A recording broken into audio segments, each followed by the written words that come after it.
अस्सलाम वालेकुम व्यूअर्स, आज मैं आपके लिए टिक्का मसाला की रेसिपी लाई हूँ जो कि बहुत ही कमाल की और बहुत आसान रेसिपी है। मैंने सोचा कि बकरा ईद आ रही है तो ये रेसिपी देना तो बनती है।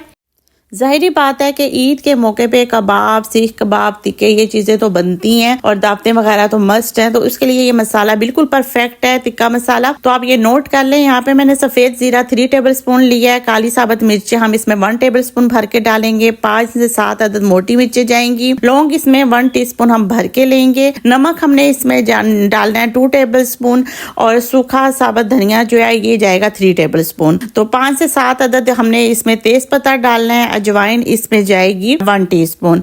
तो यहाँ पे जीरा और जो हमने सूखा धनिया डाला है ये दोनों हमने 3 टेबलस्पून डालने हैं। तो ये कुटी हुई लाल मिर्च है, ये हमने डालनी है 2 टेबलस्पून। यहाँ पे मेरे पास ये पाउडर बना हुआ था इसका सिमट का, जिसे हम दालचीनी बोलते हैं, 1 टीस्पून डाला है। हल्दी हमने 1 टीस्पून भर के डालनी है। साथ में बादियान के फूल का भी पाउडर था, जायफल और जावित्री इनका भी पाउडर था। तो ये दोनों मैंने 1 टीस्पून लिया है। अदरक और लहसुन का पाउडर ये भी 1 टेबलस्पून हम भर के डालेंगे। पीसी हुई लाल मिर्च और पापरिका मिर्च ये दोनों 2 टेबलस्पून जाएंगी।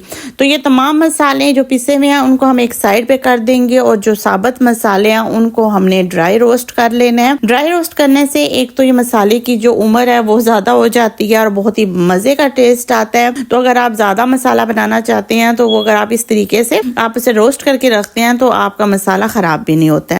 यहाँ पे आपने चूल्हे की आंच को हल्का रखना है, इस चीज़ का आपने खास ख्याल रखना है, नहीं तो अगर आपका मसाला जल गया तो इसका टेस्ट बिल्कुल भी अच्छा नहीं आएगा। और यहाँ पे मैंने इसे तकरीबन 1.5 से 2 मिनट तक हल्की आंच पे इन्हें मैंने ड्राई रोस्ट किया था और फिर इन्हें मैंने अलग किसी बर्तन में डाल के ठंडा किया। उसके बाद फिर हम इसे किसी मिक्सर या किसी ग्राइंडर की मदद से इन्हें हम अच्छे से इनका पाउडर बना लेंगे।